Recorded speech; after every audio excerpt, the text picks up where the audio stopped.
Hey everyone, this is Andrew, and I have a pretty exciting video for you today, because this is kind of the start of a slight transition I'm making from Logic to Ableton Live. Not for everything, because there's some stuff that Logic does better, but there's a lot of stuff that Live does better as well. And I just love learning new software, so I bought a Push 2. And I thought we could unbox it. So yeah, let's go.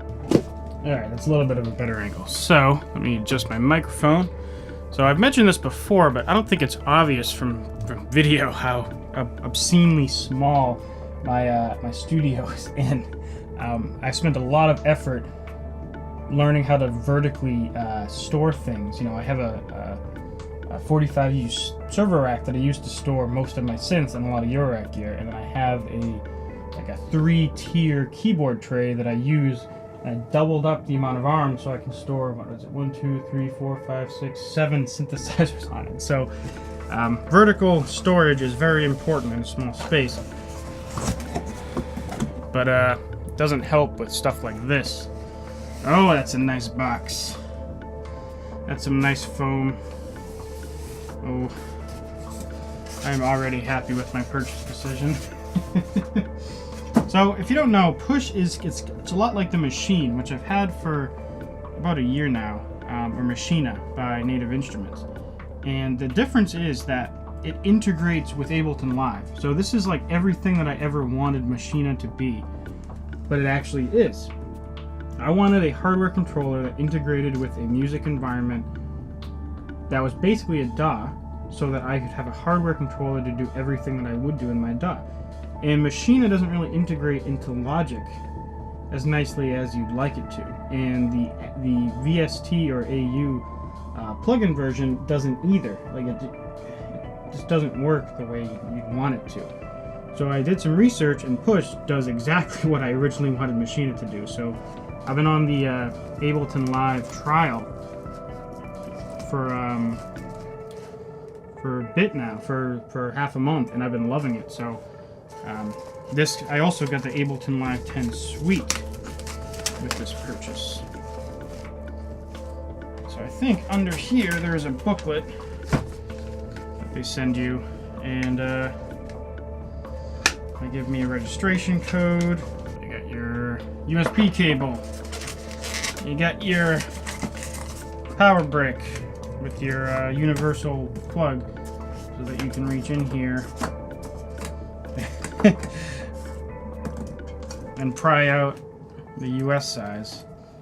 There we go. Jesus.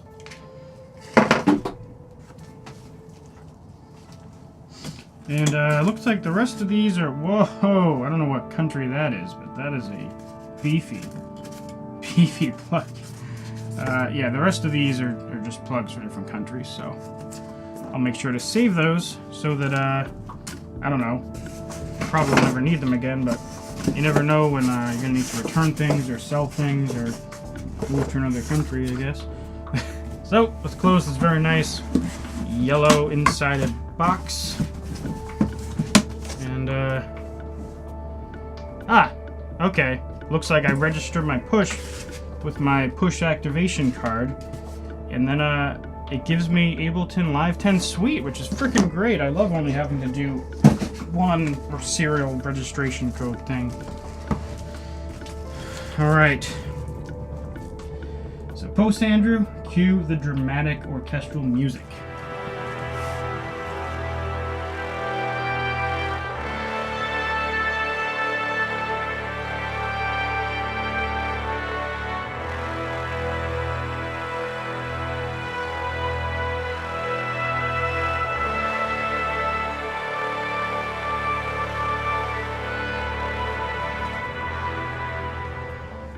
Look at that freaking thing. It's so nice looking. Obviously it's a brick without being plugged into a computer or electricity. In this video we're not going to dive into actually using it. That's going to be for the next video I use covering this. I want to spend some alone time with this myself, and then you know, show you what I think of it. This thing's been out for a while, so it's you know, I don't think anyone's looking for press coverage of it. It's not like it's some new thing. This thing's pricey. You know, this I'm gonna clip out for a sec. This thing is pretty pricey. I think it's like $800 just for the push with Live 9 10 Suite, or sorry, Live 10 Suite.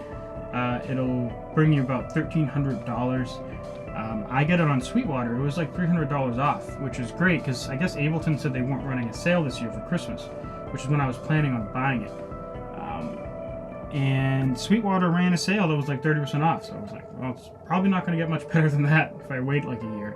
So I just jumped on it. So it was like $1,000 for this and Ableton Live 10 Suite, which is a pretty good deal. You know, Logic's only $200, and Machina by Native Instruments is like $500 or $600. So, you know, if you think about it, it's a much bigger in terms of pads and features than Machina. So, you know, $800 seems fair, and then, you know, $500 for DAW, that's a little much, but then again, they include a lot more, or I don't know about more, but they include, I guess, generally more respected audio effects and synthesizers than Logic. Logic does have a lot of great free instruments, but for some reason they don't really get the press that they probably deserve. So, just to give you some basics about this thing before I sign off, this is actually a 64 pad matrix, I guess. So if you compare that to my Machina, I've been calling this thing Machine for years, then I saw a tutorial by them and they said Machina. Or not years, months. And so this is that. So in terms of size, you know, the Push 2 is like 2 inches bigger in width. In depth it's about the same, but it's actually thinner. This only has 16 pads, but they're bigger. And I think the screen space is bigger on the Machina as well. So, you know, they're both the same kind of device. They pretty much do the exact same things. The difference is the integration with the DAW and the software behind the Push. It does a lot of stuff that I wanted the machine to do that it can't do. So, you know, we'll see how it is. I'm sure it'll be great. If it's not, you know, that's what Reverb.com is for.